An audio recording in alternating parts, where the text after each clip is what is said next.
I think you're on mute, Stephanie. My apologies. Good morning. My name is Stephanie Itkin, and I am a member of the Young Lawyers Division of the ABA. I have with me Margaret Good, who is kind enough to volunteer her time to discuss with us running for office as a young attorney.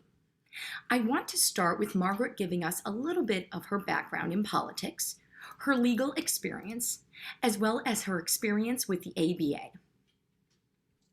Hey, Stephanie. Hi, everyone watching. It is so great to be here today. I actually started out with the ABA. I graduated from law school in 2012. I went to the University of Florida, go Gators.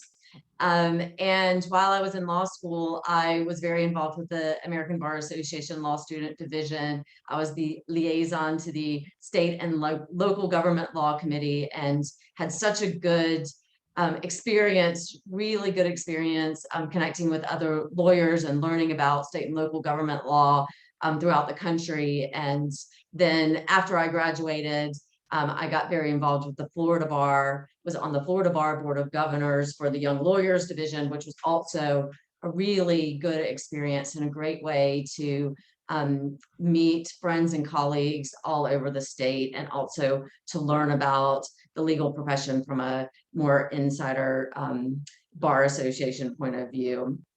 I practiced at a law firm in Sarasota called Eastmore Crowells and Dubose, starting in 2012 when I graduated until about a year ago when I started my own firm, Margaret Good Law. And I ran for office for the first time in 2017. I ran in a special election for Florida House District 72. There was a primary. I had a primary opponent. I won the primary and then went on and won the election. Then, because it was a special election, I had to run. That was in February when I won my first election. I had to turn around and run again in November of 2018.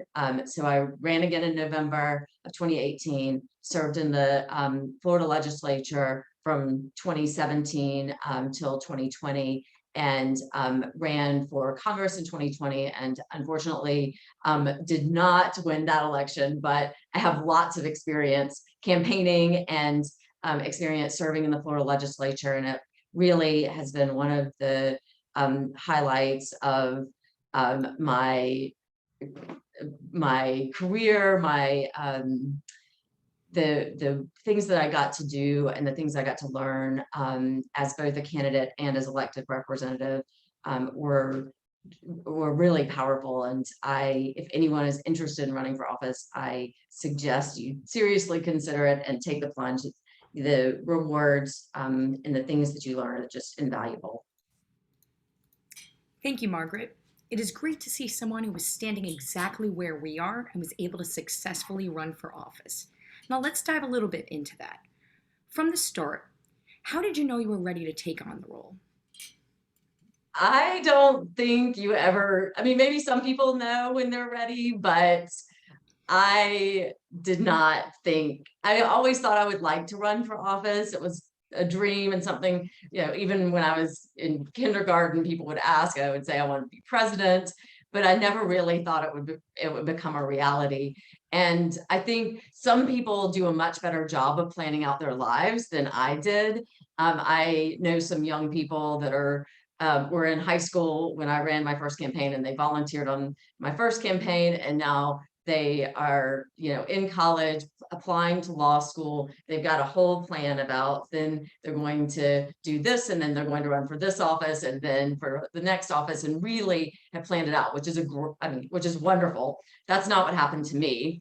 I felt inspired because of the current political climate to run, and it just so happens that there was that a woman, the former state representative for this House district where I served, decided to resign in the middle of her term. And so a couple of my actually young lawyer friends came to me and said, Margaret, you should run. And I thought, well, okay. And I just sort of jumped off the cliff really quickly without a lot of planning, which worked out really well for me. But I wouldn't necessarily recommend making that decision in that way, because it's certainly, I've helped a lot of people start out running for office since then. And I can tell you that having some time to plan prior to announcing your campaign really makes a difference. And there's definitely things you can do to set yourself up for success even years before you actually launch your campaign. Now, to dive a little bit into that, how would you plan in order to run for your first time? Well, I think, you know, as soon as you have the inkling that you might be interested, you should think about what leadership roles you can take on, what other type of public service you can do, and how you can create your network. So, as a young lawyer, I was in the Florida Bar. I was a governor on the Florida Bar Young Lawyers Division, which gave me access to lots of lawyers and mentors and colleagues, which really helped. But I also was active in the junior league, was really active in other civic organizations in my community, and really built a base of support of people that knew me, that they respected me. I was in our local Inn of Court.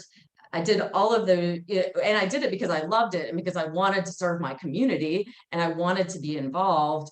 But it also had, as a happy byproduct, people knew who I was and they thought I would do a good job in a number of different roles, including as an elected representative. So thinking about those kinds of things and getting involved in whatever you're passionate about, whether it's bar association work or work with children and families, or there's so many different places to get involved in your community, and doing that and really being intentional about reaching out to people and building a network of colleagues and friends that may one day support you if you decide to run for office. I think that's one of the key things to do as you're contemplating it years out.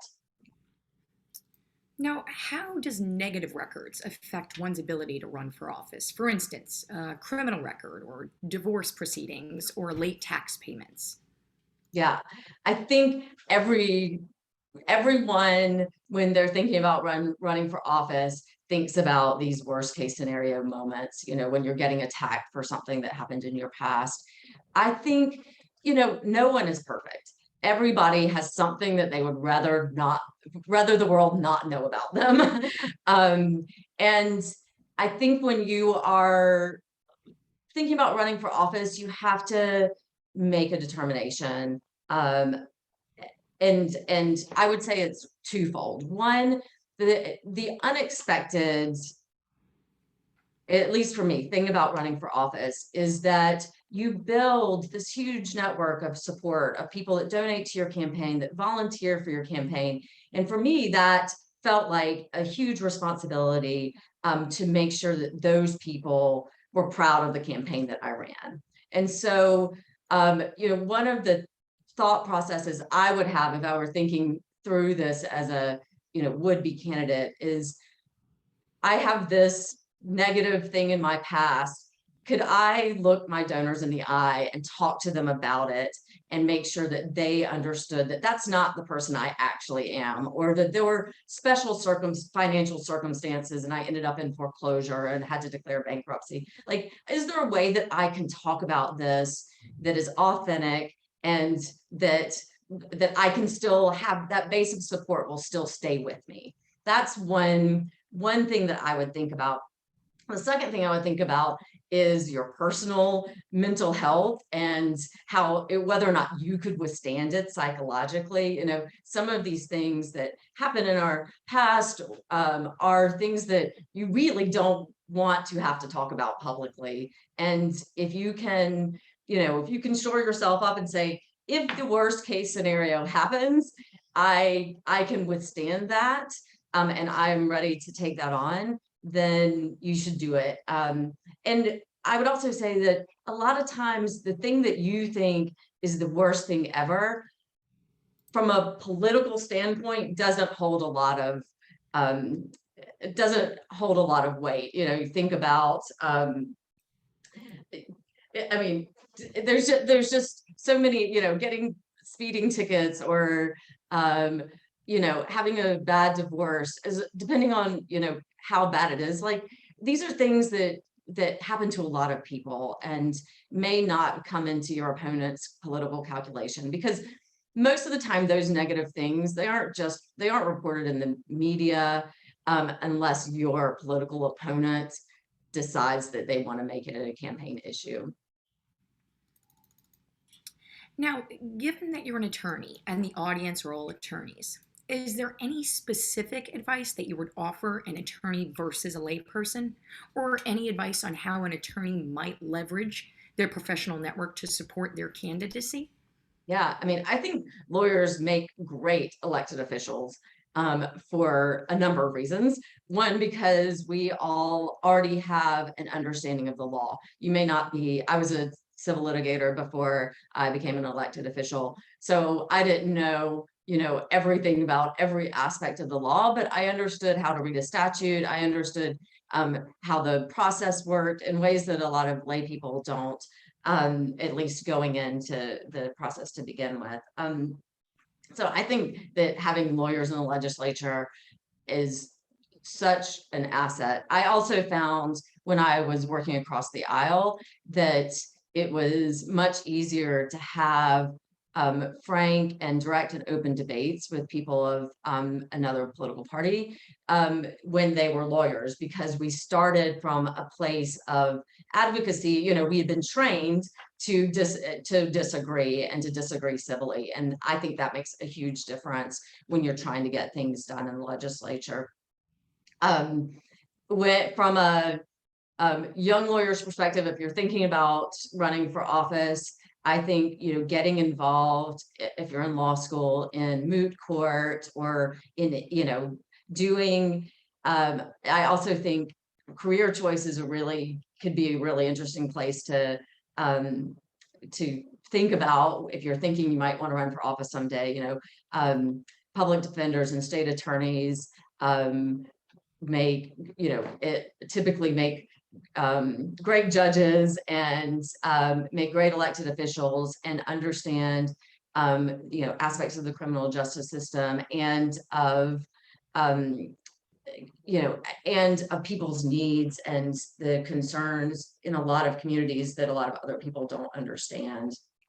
Um, and being a civil litigator is a great place to start, as well. I think that's what I did, because you get a lot of chance to do research and writing, and to argue before judges, and to really think through your legal arguments. So I think being a lawyer is a great first step to becoming an elected official, and there's lots of great avenues to get there. Now, what do you wish you knew before you ran for office?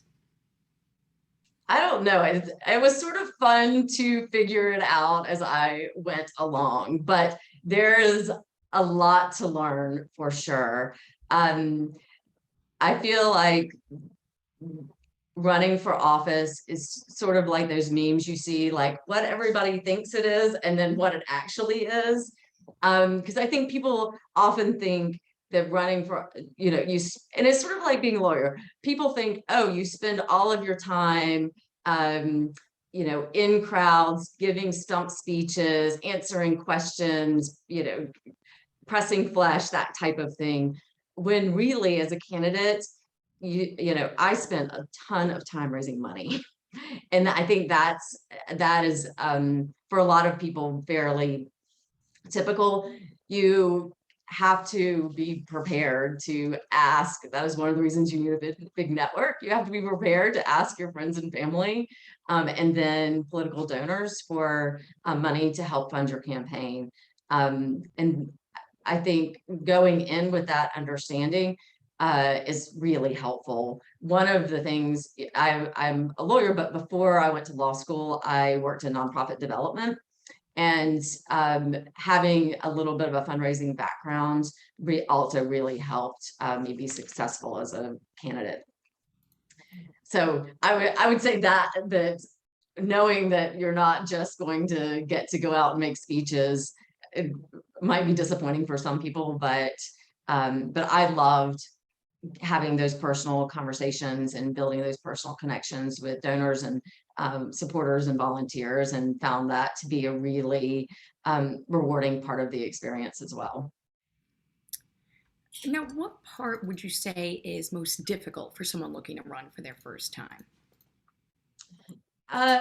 Stephanie, I think we talked earlier and you mentioned uh, thinking through your personal finances, for instance.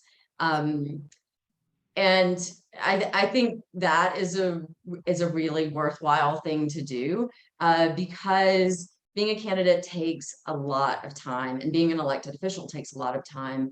And you need to make sure that you can support yourself, or that your law firm's going to support you, or the organization that you're working for is going to be supportive before you decide to run, because it certainly is a different model of um, it really is public service. And in the Florida legislature, you get paid about $29,000 a year to once you get elected. So it really is a part-time job, and you have to figure out how to continue practicing law while you're in the legislature.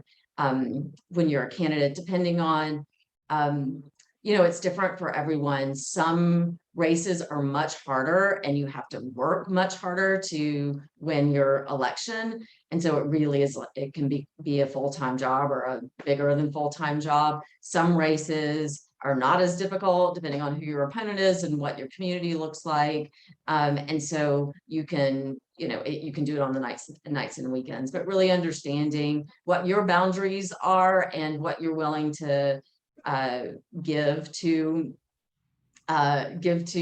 your candidacy prior to starting is really helpful, I think, because it's easy to get swept up into it, or to realize, oh, this is much more than I expected, and I didn't have the right conversation with my employer, for instance.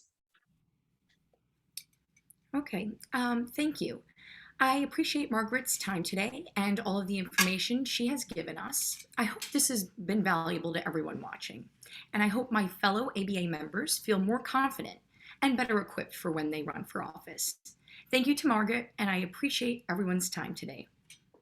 Yes, thank you so much, Stephanie. And if there's anyone watching that is interested in running for office, I am more than willing to talk to you individually, and connect you with whatever resources I can. So great talking to you today. Thank you, ABA, for putting on these types of programs.